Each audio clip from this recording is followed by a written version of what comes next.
I'm Russ Harrison, Managing Director of IEEE-USA in Washington, D.C., filling in for my colleague Aline McNall on this week's legislative update. Congress is often sort of running for the 118th Congress. Committees and subcommittees have been organized, and they're starting to actually work on actual legislation. I mean, that's not most of what they're doing, but at least it's a start. But before we get to that, quick update on this year in history. Today is the anniversary of the Surveyors Act, passed by the brand new United States of America Congress in 1799. The significance of that act is the first time the U.S. Congress intervened to set weights and measures, or at least got involved in the standardization of weights and measures. The act itself called on surveyors, which would now be called harbor masters, in American ports to twice a year make sure to verify the integrity of the weights and measures used to process imports. Unfortunately, Congress didn't actually define what the weights and measures should be, so it didn't really work very well. But it was a good start, and it did demonstrate that the United States Congress was focused on standardization right at the very beginning of our history. Also, today is the anniversary of the opening of the University of Illinois in 1878. Now, technically, the university was founded a couple years previous, but the doors actually opened and instructions happened today in 1787. University of Illinois is, of course, home to one of the world's great engineering schools and also the source of my favorite coffee mug, which I got back when I gave a talk there to the We group on campus many years ago. Today is also the anniversary of the first Boeing 747 taking flight for American Airlines in 1970. The 747 was, I believe, the most successful commercial airplane in history, played a role in democratizing flights. When it started in 1970, only very rich people got to fly. And because of the efficiencies involved in the 747, the price, as well as a lot of other things, the price of air travel dropped, so that now is a common part of many people's vacation plans. The last Boeing 747, which is the one pictured there, rolled off the assembly lines this past December, so this seemed like an appropriate time to recognize the important role that that particular piece of technology played in American and world aviation. Excuse me. Before we get started on the actual update, if you have any questions, comments, or concerns about anything that comes up today, please put them in the comment section, and I will rotate back to those at the end of the talk. A little bit going on in Congress. The president's budget is due on March 9th, which I believe Aline announced to you last time. It is likely to be a very ambitious budget, and by that I mean big.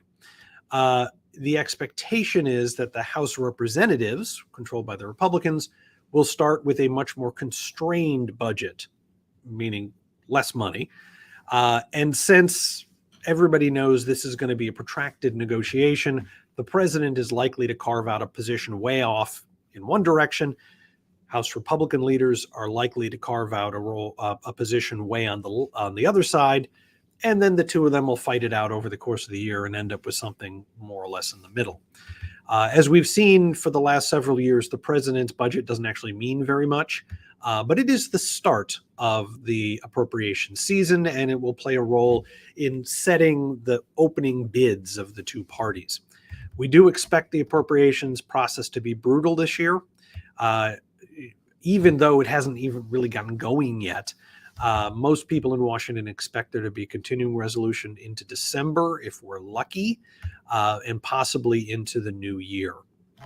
March 31st is the deadline for House members to request specific budget lines in the Commerce, Science, and Justice Appropriations Bill, which covers most of the things that IEEE members are worried about. On sort of a tangential issue, there hasn't been any real movement on the debt ceiling debate over the last couple of weeks. I mean, they've yelled at each other about it. But neither side is particularly inclined to compromise at this point, and right now there really isn't a need to, and both sides know it.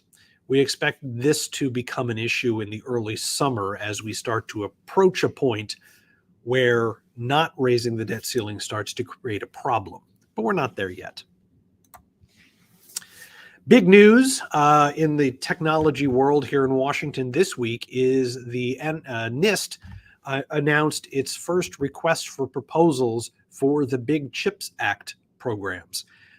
This particular request for proposals is for the fabs.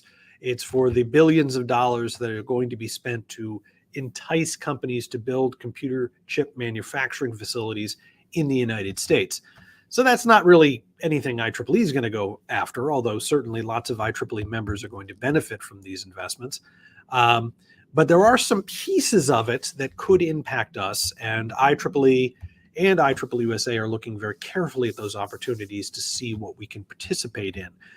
Specifically, the request for proposals has language asking companies to detail their workforce development and recruitment programs, requiring the companies to reach out to the broader communities that they're located in, specifically populations that don't traditionally participate in, chip manufacturing activities, and to have a plan for expansive workforce training.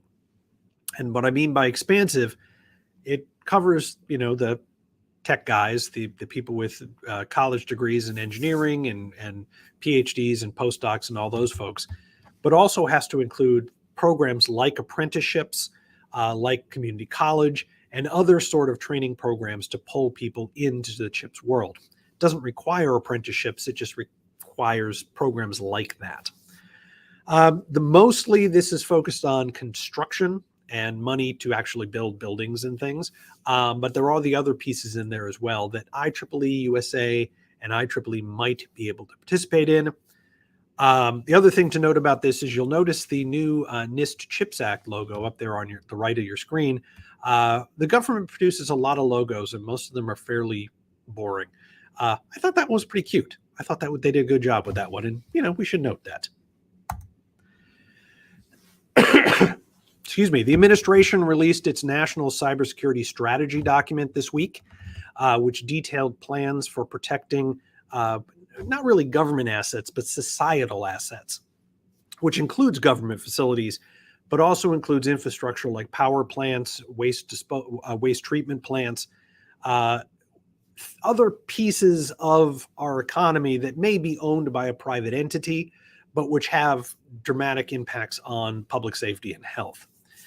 The focus of the national cybersecurity strategy was actually to shift primary responsibility for protecting facilities from individuals, small businesses, and local government, and shifting that to larger companies, larger government agencies, and the federal government. The thinking is that cybersecurity is moving too fast and is too expensive for an individual or a small business to do on their own, or a local government, which is important. And so primary responsibility should fall on the federal government. Additionally, the GAO, the Government Accountability Office, has a good report on cyber crimes, specifically looking at international efforts to crack down on cyber crimes. There's a link there if you're interested. GAO also has a couple reports on the NIST research infrastructure, which are worth reading. GAO has highlighted some of the failings of NIST's research infrastructure and the need for new investments. For those of you who don't know, the GAO is the research wing of the United States Congress. The Congressional Research Service does kind of short-term routine research programs. GAO does the investigative work, where they will actually, send investigators out and auditors out to look at government programs. It's a great agency. They do fantastic work. Their reports are always worth reading. The Science is Us group has reproduced and updated its People of Science report. This is a report that tries to quantify the impact of the STEM world on the U.S. economy. Science is Us is a nonprofit that was founded by a coalition of engineering and science groups several years ago. I had the honor of being part of the initial team. IEEE-USA remains part of the Science is Us coalition, and Erica Wasalik, my colleague, sits on their board of directors. So this particular report tries to quantify what exactly STEM is. And what it found was a little over a third of American workers, 34.3 of American workers, work in the STEM fields, defined as employers who require STEM knowledge to do what they do. Now, that's a very broad definition, but it's still an appropriate one. The fact is, a lot of jobs that are not considered STEM do in fact require an awful lot of engineering, math, and other STEM fields. You can think easily of the construction fields, particularly the larger construction projects, not generally regarded as STEM companies, but you're going to need a lot of math to do it, and you're going to need a lot of engineering to do it. So Science is Us and their People of Science report found that a small increase in the percentage of American workers are in the STEM field. The actual increase you can see on the right. Number of STEM workers in the United States increased from 64 million to 67 million from 2017 to today, which is a significant increase. Most importantly, they found again that the majority of STEM jobs do not require a college degree, which is important. You recall NIST in their CHIPS Act proposals are requiring broad workforce development. Well, this data is one of the things driving that decision. There's a recognition on the part of the government, and of course the companies always knew this, that running a fab requires people with really advanced educations, and it requires people who don't necessarily have very advanced educations. You need both. Science is Us has now quantified exactly what the situation is, with 55% of STEM workers not requiring a college degree. Lastly, they found that 40.5% of the U.S. GDP comes from STEM jobs. And as you can see, with 34% of the jobs and 40% of the GDP, the average STEM job contributes more than its fair share to the American economy, which we knew, but now we have numbers, which is always good. Interesting little tidbit coming out of the Department of Treasury, or the Treasury Department. The DOT is developing technology for a central bank digital currency. This is a Bitcoin type cryptocurrency controlled by the US government, or at least the Department of the Treasury. And they're developing the technology to create and utilize that. However, they don't have any legal authority to do that. Nor do they have a plan for actually doing that, nor a plan for how they would do that if they wanted to do that. It remains a matter of great debate in Washington whether this is a good idea. It's a little unusual for a federal agency to invest significant resources in a product that it not only doesn't know if it's going to be allowed to produce, it also doesn't know if it wants to produce it. However, the thinking is that creating the technology to create a central bank digital currency will help the DOT understand the nature of cryptocurrency, which will help it get a better idea of what these currencies are going to do to the global financial markets. That's plausible, but we're going to keep an eye on this and see how they proceed. Not too early to think about the presidential primary, which starts in less than a year, almost exactly 11 months, as a matter of fact. I know you're all excited about that, and you're excited about it as I am. The primary calendar for the Republicans will start in probably January with Iowa, move to New Hampshire, South Carolina, and Nevada, the same kind of order we've used for the past few years. The interesting story is with the Democratic Party. The Democrats in early February voted for a different sequence. They're going to go with South Carolina, Nevada, New Hampshire, although Nevada and New Hampshire could end up being on the same day, then Georgia and Michigan, which is all well and good and fine, unless you're in Iowa, which has been taken out of the sequence, at least the early sequence. But the big problem here is New Hampshire. Under New Hampshire law, the date of their presidential primary is picked by their Secretary of State, who at the moment is a Republican and is therefore not particularly interested in helping the Democrats have a reasonable primary process. More importantly, New Hampshire law makes it very clear when that date needs to be. The Secretary of State must pick a date that is at least 7 days before any other primary. Remember, Iowa is a caucus, so that doesn't count. But before South Carolina can have its primary, New Hampshire has to have its primary. It is possible that the New Hampshire legislature and governor change that rule before next February, but they're all Republicans. And so they're not particularly, again, interested in accommodating the Democrats' plans. So what happens if New Hampshire, because of state law, holds its primary before South Carolina? Well, under Democratic Party rules, and remember, the primary process is fundamentally a private process. The two parties are not government entities. And so if New Hampshire holds its primary before South Carolina, the Democratic Party could call it an unsanctioned primary. And therefore, there's things the party could do to encourage candidates not to run in New Hampshire. Remember, to run for president, you have to file to be a candidate 50 times, once in each state. It's actually 51 times because DC has electoral votes as well. So you have to file in each state. And so the party could say, if you file to run in New Hampshire, you will, if your team will not get delegates at the convention, which is not really that big a deal because let's face it, we know who the nominee is going to be before the convention. So some of the dignitaries in the Democratic Party would miss out on some parties, but that would be about it.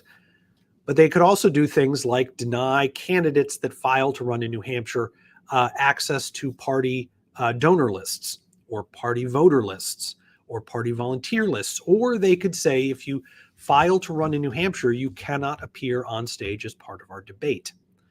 That would get awfully messy, but that seems to be the direction that they're moving in. All of which I think is quite interesting because it goes to the weird arrangement the United States has between privately run parties and the government. And they overlap in some interesting and exciting ways.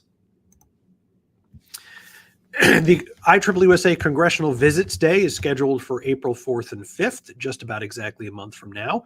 The cutoff to register to join us will be March 17th, so you have about 2 weeks left to register. All IEEE members in the United States are invited to attend. There are no exceptions to that rule. Students, we'd love to have you. Not quite yet Americans, we would love to have you. It is going to be in person. The fly-in will happen in Washington, D.C. We will be on Capitol Hill on April 5th. We've already started trying to secure meetings, and we have one or two already.